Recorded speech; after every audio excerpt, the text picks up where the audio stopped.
Hey guys, welcome to Big Time Super Friends. I'm Marcus, and this is Leo, and this is our split movie review, etc., etc.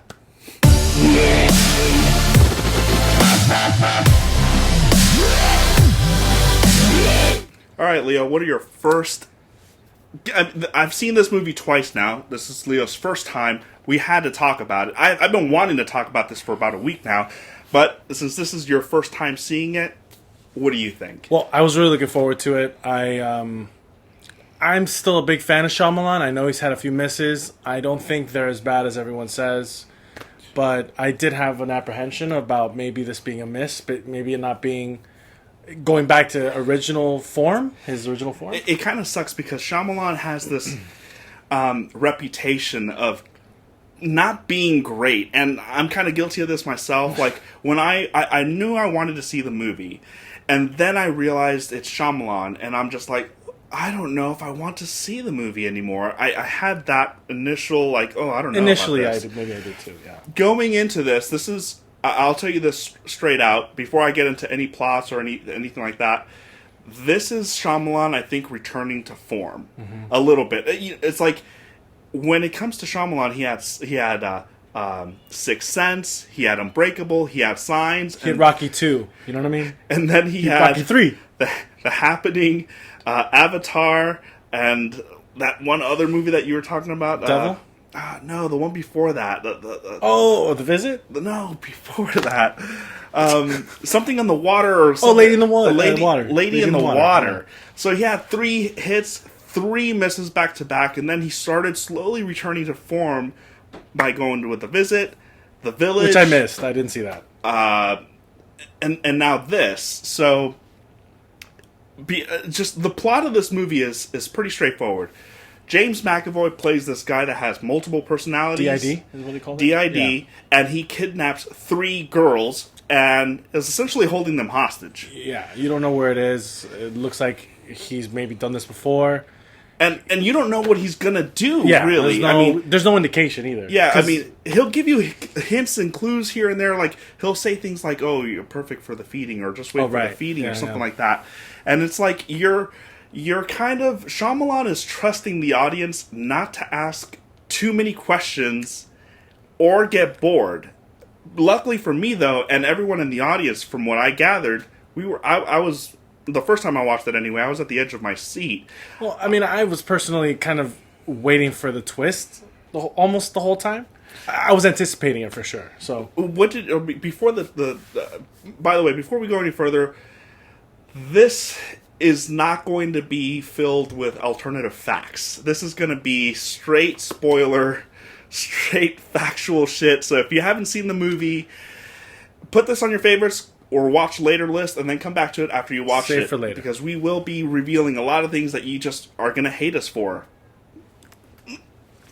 Brief appearance from Batman. Thank you.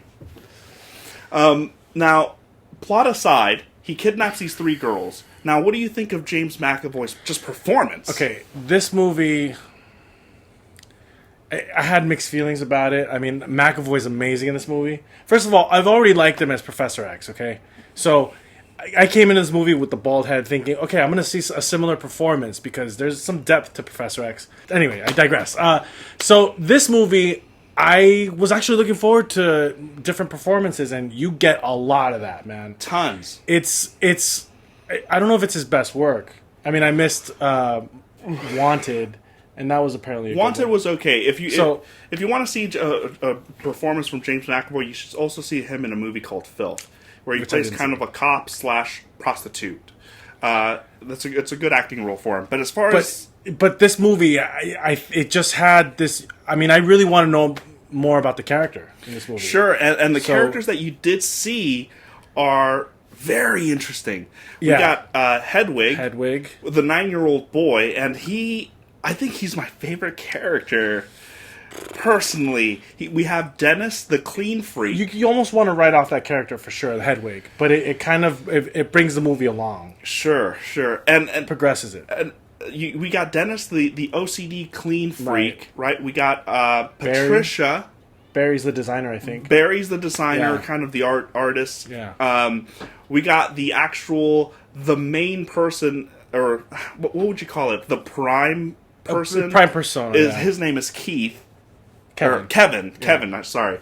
And he does this. He has a couple of scenes where he's talking. He's switching from personality to personality. You almost don't know, but then you hear certain words and phrases and certain mannerisms that let you know this is another persona. Yeah.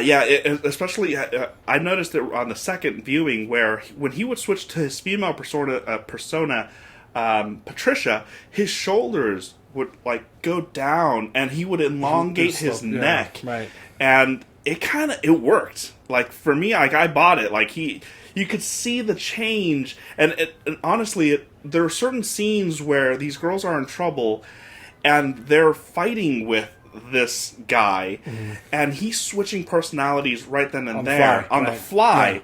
Yeah. And the cool thing about him switching personalities is when he switches personalities, he also switches attributes.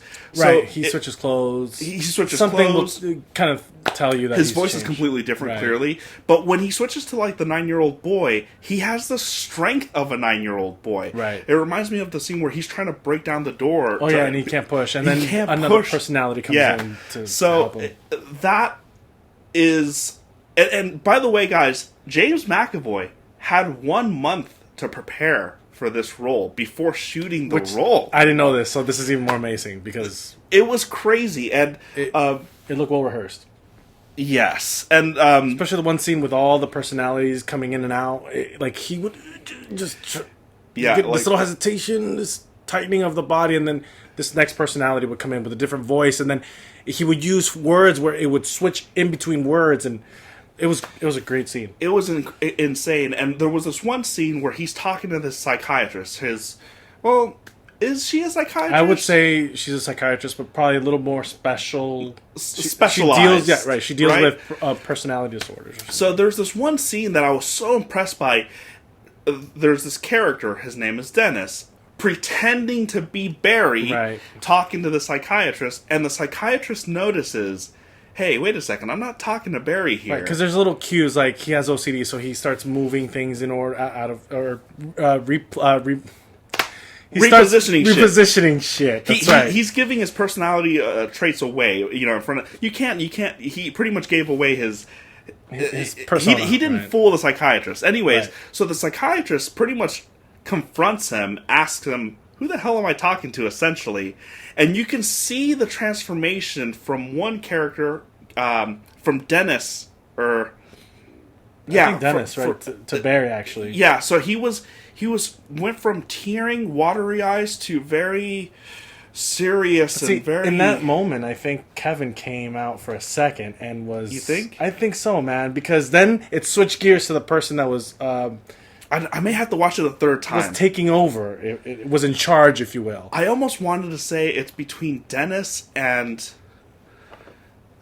Not Patricia. Patricia wasn't in control. Dennis and someone else. I think you're right. I think it was Dennis that was in charge of... Because Barry was the one that they first introduced you to kind of soften the blow a little bit, and then you start seeing the other ones, and then you realize who's sort of in control. Now, Kevin has 23 different personalities.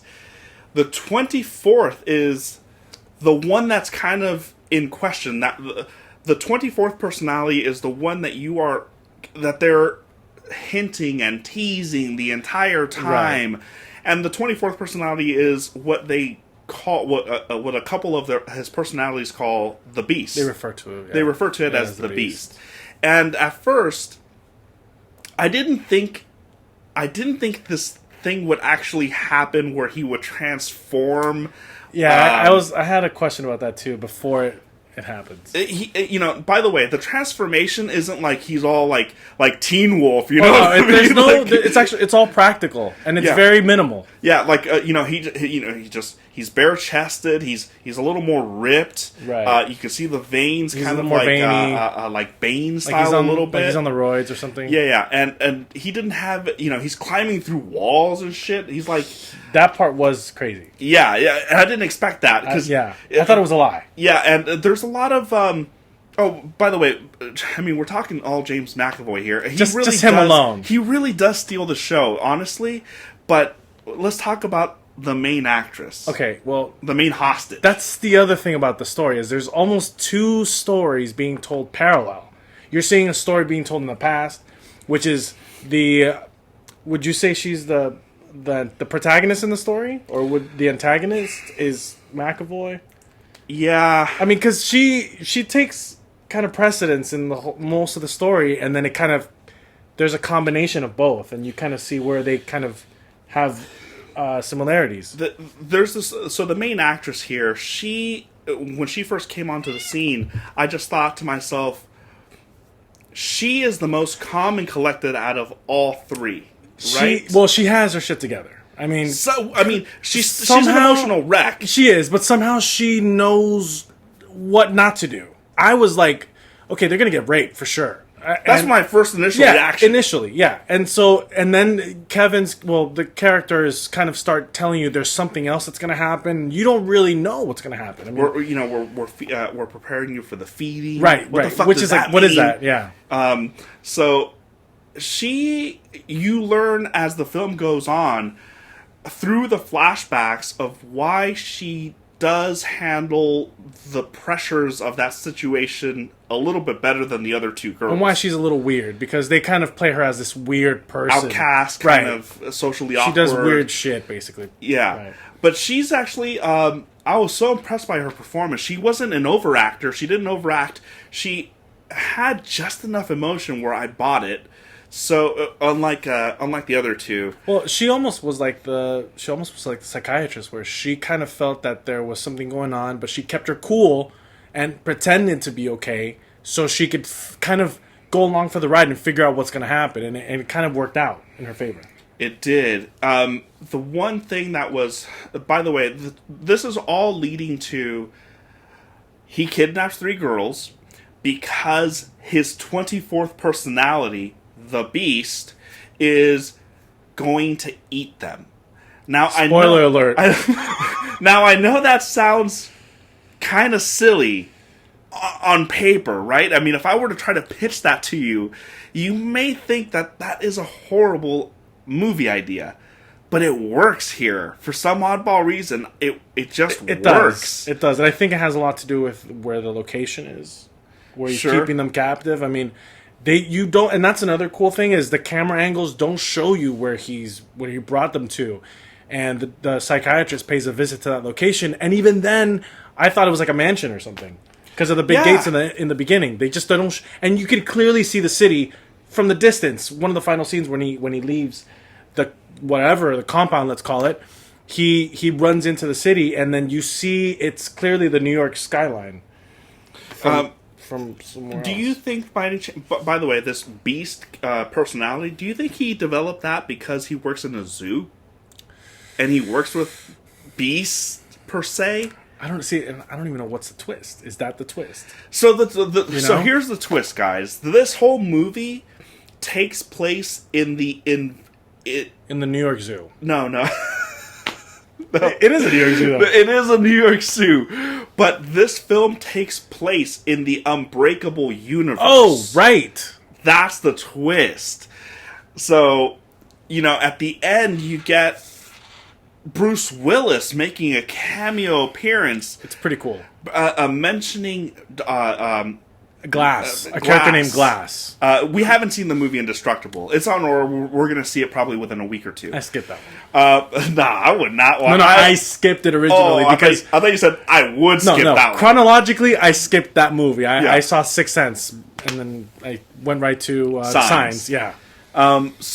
It's kind of funny because that movie went right under the radar. Oh, big time. So, I mean, I think it came out in the same year, 2001. Same year X-Men came out, so maybe that might have buried that as far as the superhero genre. Anyways, so that's the twist, right? So my question is to you, do you think, and to you guys, is Shyamalan's next movie going to be Indestructible 2? Should it be Indestructible 2? Scale 1 to 10, I give this movie an 8.